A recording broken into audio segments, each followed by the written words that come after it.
नमस्कार, आप देख रहे हैं पल्स 24 न्यूज और मैं हूं आपके साथ सुहानी बहुगुना। आइए करते हैं रुख इस वक्त की बड़ी खबर की ओर। कुवैत में हुई अग्निकांड में हरियाणा के यमुनानगर निवासी अनिल गिरी की भी मौत हो गई है। यमुनानगर के इंडस्ट्रियल एरिया में रहने वाला अनिल गिरी 5 साल पहले कुवैत गया था और अब घर आने की तैयारी में था, लेकिन कुवैत में हुए अग्निकांड में अनिल की मौत हो गई। अनिल की मौत से परिजनों में दुख का माहौल है। अनिल के एक मित्र जो कुवैत में किसी दूसरी कंपनी में काम करता था, उसने बताया कि अनिल की मौत जलकर नहीं बल्कि कमरे में सभी 5 साथियों के साथ दम घुटने से हुई है। केंद्र सरकार पीड़ितों की मदद के लिए खड़ी तो है, लेकिन अनिल के जाने से परिवार पर मुश्किलों का पहाड़ टूट गया है। अनिल के दोनों बच्चे अभी पढ़ रहे हैं और नाबालिग हैं। अनिल की पत्नी ने हरियाणा सरकार से भी प्रार्थना की है कि उसके परिवार की हिफाजत सरकार करे, नहीं तो उसके पास अब जीने का कोई सहारा नहीं है। अनिल के पार्थिव शरीर को कुवैत से भारत लाया गया है और अंतिम संस्कार बिहार के गोपालगंज में किया जाएगा। मेरा नाम नीतू गिरी है। मेरा भाई अनिल गिरी 5 साल पहले यहाँ काम करता था। बस यहाँ उसके परिवार का गुजारा नहीं होता था, फिर ये कमाने के लिए बाहर गया कुवैत, और हमें नहीं पता था कि उसके साथ ये हो जाएगा। और फिर अब हम ये चाहते कि उसके बच्चों का कौन होगा, उसकी बीवी का कौन होगा, बच्चों का गुजारा कैसे होगा। तो सरकार कुछ मदद करे उसके लिए। वहाँ क्या हुआ? वहाँ दम घुटने की वजह से उसका मौत हो गया। कैसे जानकारी मिल पाई आप लोगों को? वहाँ पे उसका साला रहता था और कंपनी वालों ने अगले दिन फ़ोन करके बताया, वीडियो भेजा उसका, तब हमें पता लगा। और वो गांव में गए, उसके परिवार डेड बॉडी वही आएगी।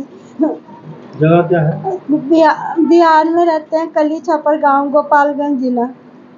वो पैतृक गाँव में? हाँ जी, वो पैतृक गांव। परिवार में माँ बाप कौन है? माँ बाप है,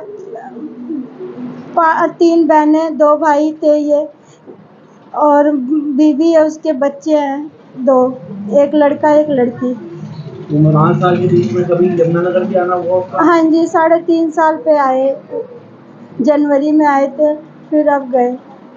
क्या अपना एक्सपीरियंस शेयर किया, क्या बातें हुई उसके साथ, क्या बताया? आपके साथ बातचीत हुई होगी 3 साल 3.5 साल पहले। कह रहा है कमाना है के लिए जाना ही पड़ेगा दूर, मन तो नहीं करता पर जाऊंगा, पैसे यहाँ तो है नहीं, यहाँ कोई ज़िंदगी तो है नहीं, बच्चों को अच्छा पढ़ाना लिखाना है तो जाना तो पड़ेगा ही। किसका मन करता है जाने का। मेरा नाम आरती है और मेरे मामा है, छोटे मामा, उनकी डेथ हो गई है और उनके छोटे छोटे बच्चे हैं। मैं ये चाहती हूँ कि सरकार उनके बच्चों की मदद करे, उनका घर का गुजारा हो जाए। वो जब आए थे पिछले साल जनवरी में आए थे वो इसलिए गए थे कि ताकि उनके बच्चे अच्छे से पढ़ लिख जाएँ, उनका घर अच्छे से चल जाए। अब उनको कौन देखेगा? सरकार उनकी मदद करे, मैं तो यही चाह रही हूँ। और वहाँ पे बंदा इतना तड़प रहा है कि बच्चे अपने माँ बाप के लिए इतना रो रहे थे कि अब हमें कौन देखेगा। क्या उम्र होगी इनकी? इनकी 38 साल उम्र है। 3-4 दिन से तड़प रहे हैं कि कब आएगी बॉडी। तो आपको आज ही पता लगा? हमें तो परसों रात को पता लगा था कि एक्सीडेंट हो, मतलब छलांग लगाई है। पहले हमें इतना पता लगा था कि बचाने के लिए ऐसा हुआ है, बाद में हमें उनके साले से पता लगा कि उनको मतलब दम घुट गया है। हमें पहले ये नहीं पता लग रहा था कि क्या हुआ है हमारे मामा के साथ, कुछ खबर नहीं पता लग रही थी। फैक्ट्री में आग लगी, क्या लगी, क्या पता लगा तुम्हें? सुनने में तो कह रहे कि जैसे सिलेंडर फटा है, इस वजह से 8वीं मंजिले पे रहते थे, मतलब समझ नहीं आ रहा था कैसे निकले, ज़्यादा ऊंचाई पर था। वहाँ पर क्या काम करते थे? वेल्डिंग का शायद काम करते थे, वर्कर के ही थे, काम करते थे वो। ये थी इस वक्त की बड़ी खबर। ऐसी तमाम खबरों के लिए जुड़े रहिए हमारे साथ और देखते रहिए पल्स 24 न्यूज।